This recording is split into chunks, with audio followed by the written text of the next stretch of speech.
Hola, yo soy Betania Paniagua, docente, gestora y directora teatral. Ven, quédate conmigo, te vas a divertir.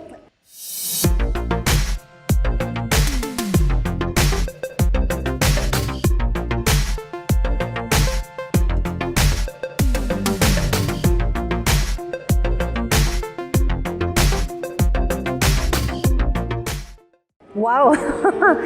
¿Quién es? Soy una orgullosa mujer mexiquense, mexicana y toluqueña que ama el arte y se apasiona por el teatro. Híjoles, mira, tengo la fortuna de haber nacido en una familia que le gustaba el arte. Toda mi familia paterna o eran actrices, o eran músicos, o eran poetas, de forma amateur, pero siempre estaba ahí el arte. En el caso de mi papá, directamente, él, además de ser psiquiatra, era poeta. Entonces, en realidad, para mí el arte ha sido una forma natural de vida. No por ello significaba que de las tres hijas todas nos dedicáramos al arte. En mi caso sí me pegó. Y siendo adolescente empecé a estudiar música en el Conservatorio de Música del Estado de México. La niña estudiaba violonchelo y era inmensamente feliz con la música. Sin embargo, cuando descubro el teatro dije, de aquí soy. Y entonces me entero que aquí, en la Universidad Autónoma del Estado de México, me entero que se da la licenciatura en teatro y me cambio a estudiar teatro en la universidad. Y esas fueron de las locuras, de las pasiones que te llegan y no te dejan. Y entonces hay un mix interesante. Felizmente la música pertenece también a las artes escénicas, entonces, ¿sabes? Siempre voy así, como una relación con la música. Con el teatro definitivamente soy teatrera, ¿no?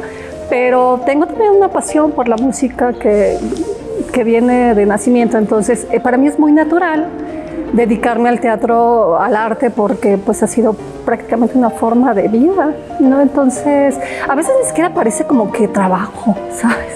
Es como que todos los días pasa porque así es. En mi caso sí sueño, pienso, como, respiro teatro, entonces a veces hasta parece una obsesión. Impacta en el sentido del compromiso, creo. Creo que sí puedes llegar a ser un profesional de las artes escénicas siendo autodidacta. Pero en mi caso, con base en mi historia de vida, la gran diferencia de haber estudiado en una institución teatro tuvo que ver con el compromiso que uno tiene hacia su profesión, el respeto, porque la vocación con esa se nace. En mi caso es obvio. Pero la disciplina, el compromiso, la dedicación, la exigencia, la constancia, tiene que ver, por supuesto, con una profesionalización, en este caso, de haber pasado por una universidad. No, si bien es cierto, ya traía cierta disciplina artística, disciplina de esa real, que tiene que ver con el estudiar arte en su momento en el concert, pero acá en la universidad tuvo que ver si ese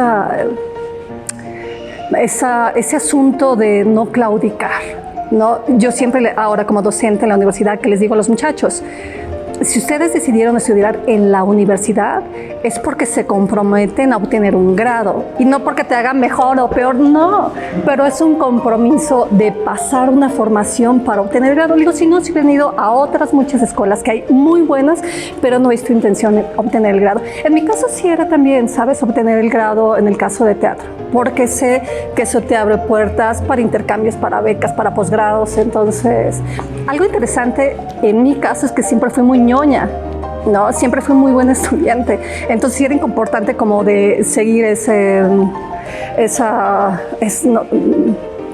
línea académica, ¿no? Entonces sí era como interesante que en su momento, te estoy hablando que yo estudié teatro en los 90s, no era fácil encontrar un lugar donde obtuvieras un grado de licenciada en teatro. En mi caso fue en arte dramático.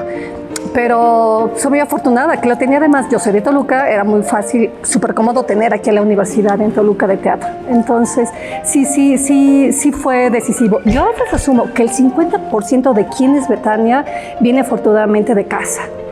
Y el otro 50% de quién es Betania se lo debo a la UAMX, a la Universidad Autónoma del Estado de México. Cuando obtuve la primera vez el recurso del Fondo Especial para la Cultura y las Artes, tenía 5 años de egresada y ya sabía que quería ser directora de teatro, pero necesitaba en mi caso una validación, ¿no? De saber que ese era mi camino, que tenía potencial, que podía hacerlo. Para mí haber obtenido ese fondo, ese reconocimiento a través de una beca, me hizo saber que sí era mi camino, ¿no? Además, me tomo las cosas muy en serio, entonces ese primer proyecto fue muy bueno. Incluso recuerdo que vinieron de Ciudad de México, porque es un programa federal. Vinieron a entrevistar a los que habíamos tenido, o bueno, me entrevistaron a los que habíamos obtenido ese año la beca, y recuerdo, era todavía del FONCA. Cuando vino la persona que me entrevistó, me dijo, ¿todo hiciste con tu recurso? Y yo, pues sí, ¿por qué? Me dice, es que no mentes, generalmente la gente no emplea todo el recurso para el proyecto. Y dije, pues yo fue a lo que me comprometí. Y entonces con esto que les comparto, tiene que ver con de verdad hacer las cosas con pasión y con una convicción y hacerlo lo mejor que puedes. El resultado de esa primera beca hace que en mi caso asuma el compromiso de decir, sí es cierto, si pude una vez, puedo 2 veces. Y vuelvo a meter otro proyecto. Ese primero tuvo que ver con la Declaración de Derechos Humanos, de Derechos Culturales de la UNESCO. Te estoy hablando que yo en el 2003, a través de una especialidad en gestión cultural y políticas culturales de la UAM, es que conozco esa Declaración de los Derechos Culturales y me pareció algo extraordinario. Dije, tengo que hacer algo con esta información, y entonces hago un espectáculo teatral que aborda ese tema. Después, el segundo proyecto es un proyecto que hice que se llamó Capacidades, que habla sobre los espacios ex profeso diseñados para personas con discapacidad motriz. Y entonces fue un proyecto que era también para las calles, y vuelvo a ganar la beca del FOCAEM y vuelvo a utilizar todo el recurso. Con ese proyecto nos vamos de gira por todo el Estado de México, ¿sabes? Entonces aprendí que si de verdad obtienes un recurso, en mi caso para hacer teatro, hazlo, porque eso te va a generar más trabajo.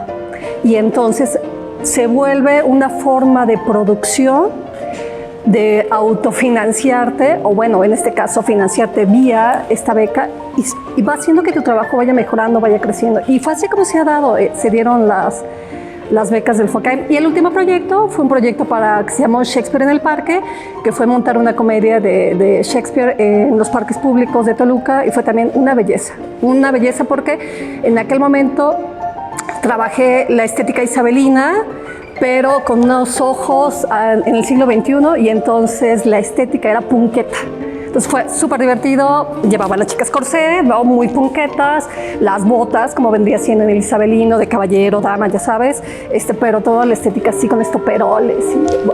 Visualmente era muy contemporáneo, entonces llamaba mucho la atención, y de esa manera alcancé a hacer también el clic con la gente, con nuestros públicos que lo estaban viendo. Entonces esto ha hecho que todos los proyectos que emprenda cada vez sean más complejos, ¿no? Y por supuesto voy obteniendo más experiencia, y sobre todo aprendiendo que sí se puede vivir de tu profesión. Por lo menos en el Valle de Toluca hacen falta gestores, mucho. No, en mi caso tengo la fortuna de haber estudiado gestión, ¿no? Y sí te da como otra visión de cómo se tiene que administrar, y el camino para hacer la gestión, y el papeleo, y los documentos, y tener papeles en regla, y tener el tino de saber en qué momento ir a tocar la puerta, meter un oficio con la redacción pulcra, con la mejor presentación, tu book, ¿sabes? Todo eso que de repente entiendo. Cuando uno se asume como artista, de repente pierdes la noción de los mecanismos, cómo se mueve la sociedad. Cuando te volteas del lado de gestión y dices, ay, necesito esto que es puede sonar banal, pero es logística pura, es administración pura, y sabes, en mi caso también me gusta. Y entonces es ir mediando, ¿no? La parte creativa con la parte dura de hacer la gestión. Dura en el sentido que es mucho papeleo, ¿no? Mucho trámite, pero le encuentras incluso el gusto, ¿no? Porque sabes que si consigues que la gestión sea fructífera, el resultado va a llegar a tus públicos y va a ser bellísimo lo que ellos puedan consumir. ¿Qué he aprendido? Que yo creo que es la mayor riqueza de mi profesión, que trabajo con seres humanos. Y entonces ningún proceso es igual, ningún equipo de trabajo es igual. Y entonces en la propia naturaleza del quehacer teatral te implica un reto y saber que no sabes nada. Entonces, en mi caso, que me reten intelectualmente me encanta, porque entonces me obliga a leer algo que en mi vida sabía que existía, ni me imaginaba. Entonces, eso va siendo un reto, y también de qué manera bajo todo eso que es nuevo, de qué manera lo convierto en un lenguaje estético, bello, que de entrada alcance a llegar a mi equipo de trabajo y con los actores, y que claro, se dé posteriormente una dialéctica con el público. Entonces, para mí cada montaje es un proceso de aprendizaje. Y entonces sí es cierto, por lo menos el teatro que yo hago no es democrático, ¿no? O sea, sí termina viendo el sí o no del director, o sea, sí es real eso, pero nunca impositivo, ¿no? Entonces también el poder trabajar con la propia naturaleza humana de los actores es súper rico.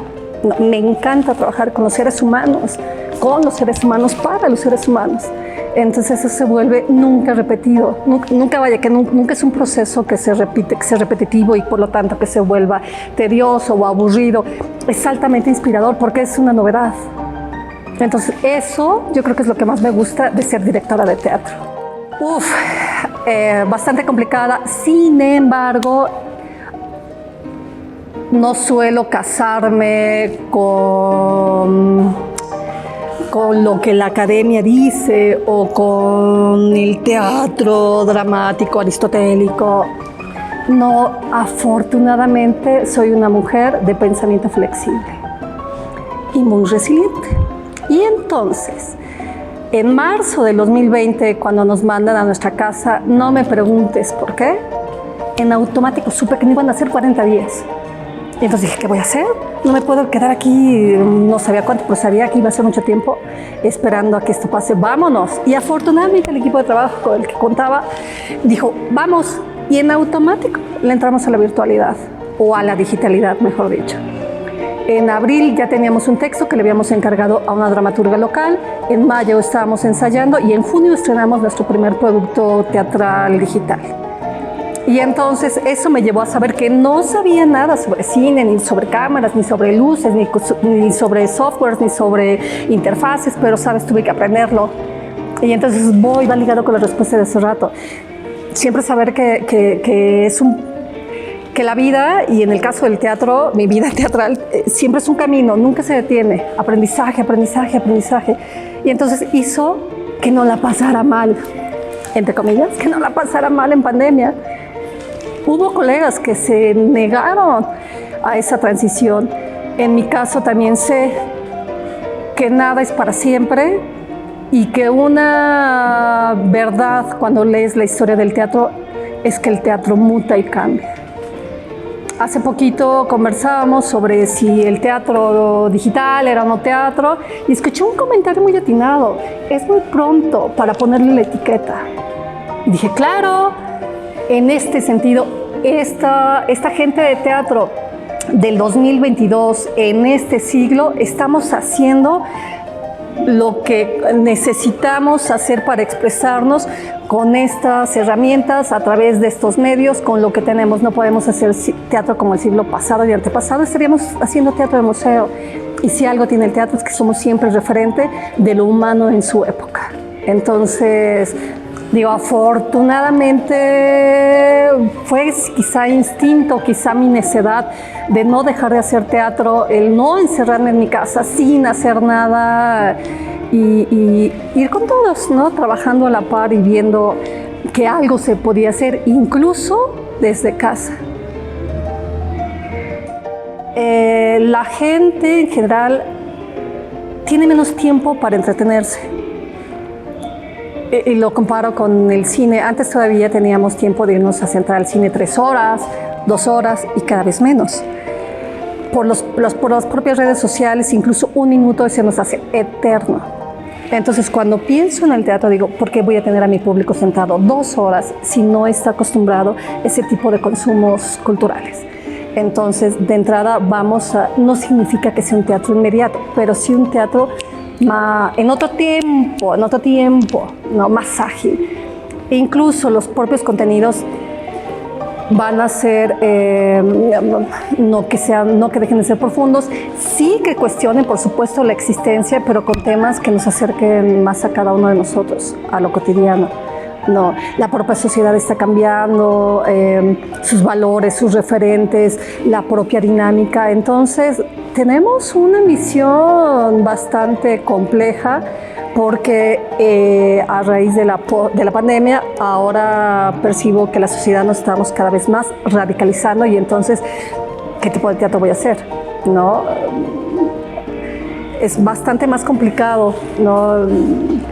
Pero eso nos obliga a especializarnos más, ¿no? Ser muy claros, que me dirijo a tales públicos, ¿no? O si es a tales públicos, ¿vale? Entonces, siempre ha sido la gente de teatro un tamiz, ¿no? Para poder decantar eso que está ahí adentro de lo social, pero que a veces no nos atrevemos a hablar de él o voltearlo a ver. Entonces, nos toca una etapa compleja, pero no solamente a la gente de teatro, a toda la gente del arte, pero porque socialmente estamos viviendo una etapa histórica muy compleja. Y entonces me hace saber que sabes que el tablero cambió, seguimos siendo los mismos jugadores. Es decir, las teatralidades están también rediseñándose en ese nuevo tablero. Entonces, ¿para dónde va? No lo sé, pero sí sé que cambió. Eso sí lo creo. Es una historia muy linda. Justo para titularme de licenciatura, soñé mi tema y caí en cuenta que había nada escrito en torno al teatro de finales del siglo XX en Toluca. Hay un solo texto que habla sobre el teatro universitario del maestro Bon Gamaliel y Víctor Nava que se llama Para conjurar la desmemoria. Hay un primer acercamiento a cómo se conforma el teatro universitario en Toluca. Y acaba en el 95 y yo dije, ¿y después qué hay? Nada, no había escrito nada. Entonces me doy a la tarea de meterme a los archivos de la universidad, de la Facultad de Humanidades y empecé a rescatar un montón de información. Dije, con esto me voy a titular, ¿no? Hacer un recuento de qué es lo que se ha hecho en 25 años en el teatro universitario académico. ¿Por qué? Porque sé que a través de la microhistoria se construye la historia.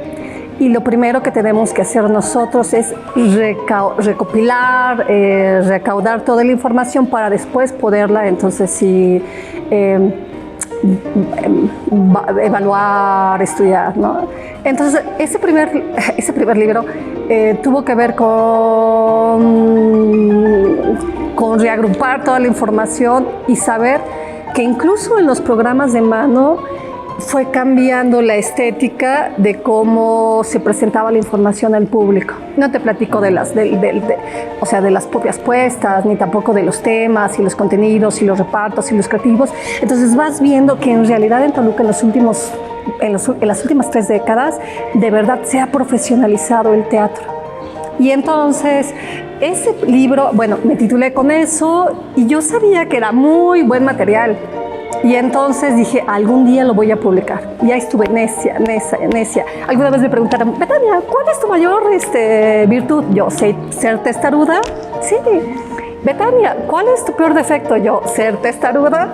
Es decir, en este caso, el ser tan testaruda hizo que dije, este material me lo van a publicar. Y estuve hasta que conseguí que se publicara. Ahora estoy trabajando en el segundo tomo. No, esa investigación llega en el 2012, ya pasaron 10 años y entonces estoy trabajando con esta, en la última década, que también ha cambiado mucho el teatro en Toluca, pero que cambie el teatro significa que también la sociedad cambió, que la política cambió, que el gobierno cambió, que la economía cambió. Me explico, entonces por eso es tan necesario para mí no soltar esa historia. Y no es porque sea mi historia, es nuestra historia de los toluqueños, de los mexiquenses y de los mexicanos. Complicado porque la academia solamente etiqueta y etiqueta a partir de esos parámetros. Lo que sí creo es que el arte siempre es disruptivo y por lo tanto puede llegar a incomodar. Es necesario. Como está cambiando de forma muy veloz la sociedad, a nosotros también nos obliga a estar pensando, creando, produciendo de diferente forma. Y además no es porque yo me lo proponga, es porque es producto de todos los agentes circunstanciales que tienen que ver para el producto final que le vas a compartir a tus públicos. No, además, en esta diversidad, de verdad, tal diversidad de las artes teatrales, es que hay miles de posibilidades de posturas políticas, estéticas, filosóficas, religiosas. Entonces, afortunadamente, hay muchas formas de hacer teatro. Convicción y disciplina. Si tienes convicción y tienes disciplina, te prometo que siempre vas a tener trabajo. Siempre es siempre. Y en el asunto de la gestión, pues estudiar. Porque la gestión se estudia, se aprende y se aplica. Y si no sabes de qué manera combinarlas, puedes ser extraordinario artista, pero ¿quién te va a ver? ¿Cómo vas a llegar a quien quieras que tiene que llegar? O del otro lado, de repente si eres solo gestor, a veces falta como esa sensibilidad para saber qué artista o qué obra vale la pena moverla, ¿no? En dónde. Pero todo tiene que ver con una convicción. No, un colega a finales del año pasado me hizo ver, me dijo, oye Betania, ¿a quién se le ocurre reabrir un teatro en plena pandemia? Y le dije, ¿qué crees? Que es más fuerte mi convicción que la pandemia. Entonces, más disciplina, ¿no? Todos los días estoy sobre eso, ¿no? Todos los días estoy pensando, creando, leyendo, gestionando, haciendo cuentas, ¿sabes? Es que así es. No, es como cualquier otra profesión. No es que, ay, hoy sí, o nada más en domingo, jamás. Es un trabajo diario. Entonces, de verdad, convicción más disciplina, es altamente probable que si tienes talento, ¡puc!, florezca. Y si no lo tienes, pues lo creas. No, entonces sí, eso sería. Ay, complicado porque a veces pienso que quiero irme a hacer un doctorado, pero eso implicaría dejar de dirigir. Y creo que lo que más me gusta en esta vida es dirigir teatro. Y entonces digo, ya después haré el doctorado. Pero a veces que digo, no, sí está padre porque está intenso, ¿no? El reto intelectual.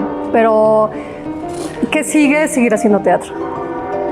No, yo creo que lo otro puede esperar. Pero sí, seguir haciendo teatro a pesar de todo. A pesar de todo me refiero en este México tan complicado, pero insisto, tampoco es que sea México, es que nos tocó una historia universal bastante complicada, pero el teatro es lo que sé hacer en esta vida, entonces está difícil que lo deje de hacer. El mejor lugar que existe en el Estado de México es el volcán Xinantécatl.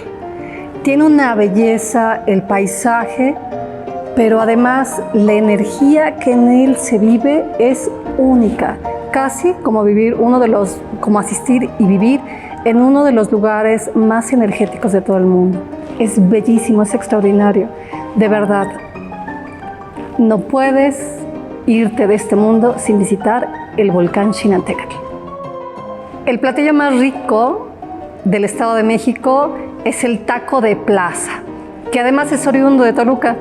Un taco que tiene verduras y tiene carne y es delicioso, de verdad. Pero lo más padre es que si eres vegetariano puedes no poner la carne y todos los demás condimentos, ingredientes que tiene el taco de plaza, delicioso.